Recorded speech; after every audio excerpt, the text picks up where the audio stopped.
गरीब सब्जी वाली। सुमन नाम की एक औरत अपनी बेटी पायल के साथ रहती थी। कुछ समय पहले एक गंभीर बीमारी के कारण उसके पति की देहांत हो जाती है। उसके बाद घर की सारी जिम्मेदारी सुमन पे आ जाती है। सुमन मेहनत मजदूरी करके अपना और अपनी बेटी का पेट पालती थी। अच्छा बेटा, मैं काम पे जा रही हूँ। तुम अपना ख्याल रखना।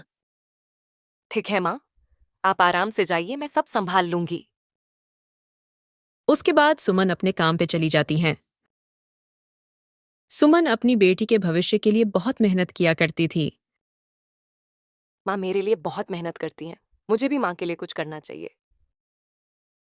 इतना बोलकर पायल काम ढूंढने निकल जाती है।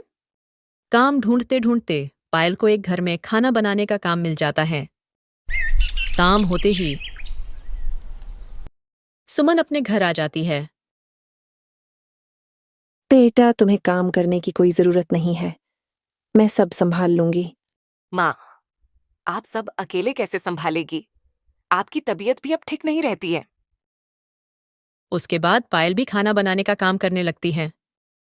देखते देखते कुछ दिन बीत जाते हैं। माँ मैं सोच रही थी खाना बनाने का काम छोड़कर क्यों ना मैं खेती बाड़ी करूं। आप तो जानती है ना माँ, मुझे खेती बाड़ी करने में कितना अच्छा लगता है।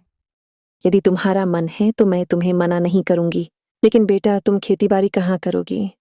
माँ, हमारे घर के आंगन में थोड़ी जगह है, मैं वहां अच्छे से ताजी सब्जियां उगा लूंगी। तुमने ऐसा सोचा है तो मैं भी तुम्हारी मदद करूंगी। ठीक है माँ, मैं कल ही सारी सब्जियों का बीज बाजार से खरीद लूंगी। तुम्हारी इतनी साहस देखकर मैं बहुत खुश हूँ। मैं जानती हूँ और तुम्हारी मेहनत एक दिन रंग लाएगी। अगले दिन होते ही पायल सब्जियां उगाने के लिए बाजार से बीज खरीद लाती हैं।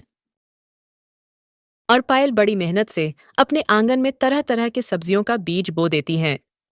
देखते देखते कुछ महीने बीत जाते हैं और पायल के खेत में तरह तरह की सब्जियां फल फूल जाती हैं। माँ, देखिए हमारे आंगन में कितनी सारी सब्जियां उगी हैं। हाँ बेटा, ये तो बहुत हरी भरी और ताजी ताजी सब्जियां हैं। माँ मैं आज ही सारी सब्जियां बाजार जाके बेच आती हूँ। ठीक है बेटा, मैं भी तुम्हारे साथ चलती हूँ। नहीं माँ, आप आराम कीजिए, मैं जा रही हूँ। पायल बाजार जाके सब्जियां बेचने लगती हैं। सब्जियां ले लो, सब्जियां, हरी हरी ताजी ताजी सब्जियां। देखते देखते पायल की सारी सब्जियां बिक जाती हैं। ये सब देखकर सामने बैठी विमला को बहुत बुरा लगता है और विमला बोलती है, मैं यहाँ इतने सालों से सब्जियां बेच रही हूँ, लेकिन आज मेरा एक भी सब्जियां नहीं बिका और ये आज की आई हुई लड़की का सारा सब्जी बिक गया। इसी तरह कई दिन बीत जाते हैं और एक दिन इतने दिनों से मैं देख रही हूँ, इस लड़की के आते ही इसकी सारी सब्जियां बिक जाती हैं। मुझे कुछ ना कुछ करना पड़ेगा, नहीं तो मेरा एक भी सब्जी नहीं बिकेगा। रात में और अपनी माँ से बोलती हैं, माँ ये लीजिए पैसे। नहीं बेटा, ये पैसे तुम रखो और अब अपनी पढ़ाई पे ध्यान दो। घर की बिगड़ती हालात के कारण तुम्हें अपनी पढ़ाई बीच में ही छोड़नी पड़ी थी। ठीक है माँ, मैं अपनी पढ़ाई पूरी कर लूंगी, आप चिंता मत कीजिए। पायल अपने पढ़ाई के साथ साथ सब्जियां भी बेचा करती थी। पायल दिन में सब्जियां बेचा करती थी और रात को मन लगाकर पढ़ा करती थी। अगले दिन अरे पायल बेटा, क्या हुआ तुम्हें? तुम इतनी थकी थकी क्यों लग रही हो? विमला चाची, मैंने सब्जियां बेचने के साथ साथ अपनी पढ़ाई भी शुरू कर दी है, इसीलिए थोड़ी थकान हो जाती है।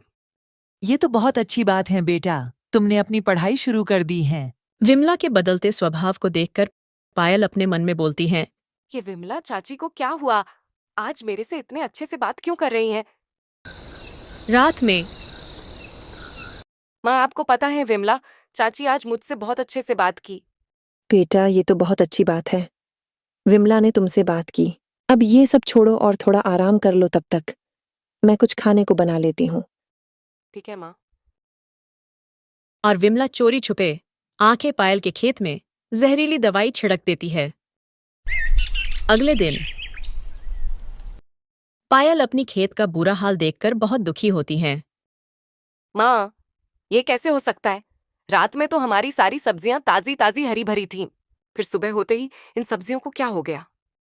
कोई बात नहीं बेटा, एक बार फिर से सारी सब्जियों का बीज बो देना, फिर कुछ दिनों में दोबारा सब्जियां उग जाएंगी।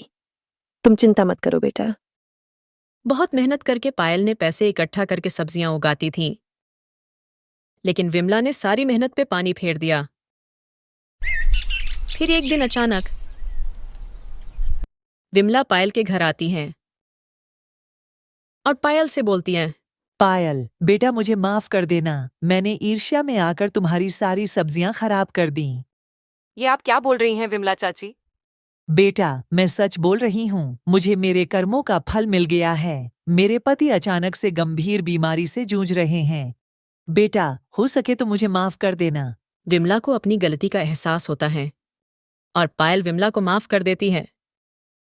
देखते देखते कई साल बीत जाते हैं। पायल पढ़ लिखकर एक टीचर बन जाती है। पायल दिन रात मन लगाकर पढ़ा करती थी। बेटा, मुझे बहुत गर्व है कि मेरी बेटी एक टीचर है।